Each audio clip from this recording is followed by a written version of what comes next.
Guys, Sharayu kitchen मध्ये पुन्हा एकदा सगळ्यांचे स्वागत आहे। आज आपण बनवणार आहोत चीज पास्ता। हे बघा, इथे मी पास्त्याचं पॅकेट एक घेतलेलं आहे। आता आपण आज पास्ता बनवणार आहोत। कढईमध्ये बघा, कढईमध्ये मी पहिलं पाणी थोडं बॉईल व्हायला ठेवलंय। आपलं पाणी हे उकळलं की त्याच्यामध्ये हा जो पास्ता आहे तो आपण घालायचा आहे। हे बघा, मी बॉईल पाण्यामध्ये हा पास्त्याचं पॅकेट फोडून घातलं याच्यामध्ये।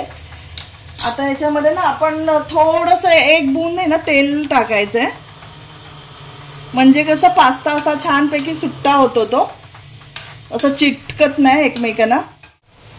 हा बघा गाईज, अशा प्रकारे कसं आपला पास्ता एकदम छान असा सुट्टा झालेला आहे, एकमेकाला बिलकुलच चिकटलेला नाही आहे।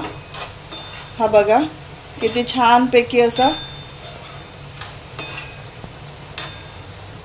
आता आपण ह्याला काढून घेऊया एका भांड्यात आणि आता पुढची प्रोसेस चालू करूया। हे बघा गाईज, मी पहिलं कढईमध्ये तेल तापायला ठेवलंय, 2 चमचे तेल घेतलंय। तेल आपलं छानपैकी आता तापलंय। सगळ्यात आधी आपण त्याच्यामध्ये राई घालणार आहोत। राई चांगली आपली तडतडली की थोडासा आपल्याला कांदा घालायचा आहे।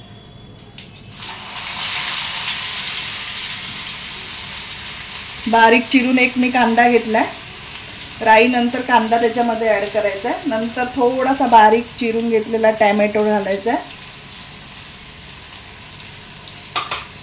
आणि छान ब्राऊन होईपर्यंत कांदा आणि टोमॅटो याच्यामध्ये छान असा ब्राऊन झाला पाहिजे।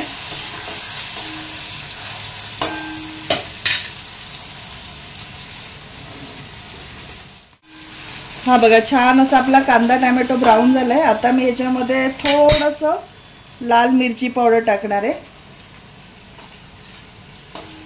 कांदा टोमॅटो फ्राय झाल्यावर थोडीशी लाल मिरची पावडर टाकले आणि आता आपण हा जो पास्ता बॉईल करून घेतलाय तो त्याच्यामध्ये ऍड करायचा आहे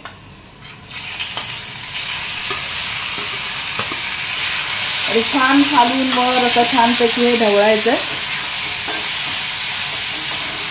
कांदा टोमॅटो छानपैकी असा एकजीव झाला पाहिजे पास्त्यामध्ये। आणि वरून आपला हा जो पास्ता मसाला पास्ता पॅकेटच्या आतमध्ये असतो तो वरून याच्यामध्ये ऍड करायचा आहे। सगळं पॅकेट याच्यामध्ये ऍड करायचं आणि थोडंसं मीठ, थोडंसं आपलं चवीसाठी मीठ टाकायचं। जास्त मीठ टाकायचं नाही, कारण पास्ता मसाल्यामध्ये मीठ असतं, त्यामुळे थोडंसं ऍड करायचंय मीठ। आणि परत एकदा छानपैकी हे ढवळून घ्यायचंय। वरून थोडीशी अशी कोथिंबीर घालायची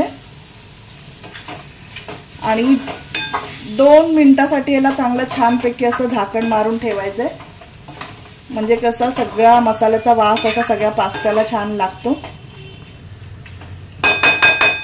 हे बघा, 2 मिनिटं मी असं याला झाकून ठेवणार आहे, त्याचा छान असा अरोमा येतो। मग हे बघा, आता आपला छानपैकी असा पास्ता झालेला आहे, खाण्यासाठी रेडी। आता आपण गॅस बंद करूया आणि चीज पास्ता आपला असल्यामुळे वरून मी हे चीज घेतलंय, ते वरून असं किसून छानपैकी याच्यावर चीज मी घालणार आहे। हे बघा, असं मी चीज किसून टाकलंय आणि कोथिंबीर वरून अशी घालायची आहे छानपैकी, मग एकदम छान असं टेम्पटिंग दिसतं ते। अशा प्रकारे आपला हा चीज पास्ता खाण्यासाठी रेडी झालेला आहे। तुम्हाला माझी रेसिपी आवडली असेल तर लाईक करा, शेअर करा, सबस्क्राईब करायला विसरू नका। Thanks for watching.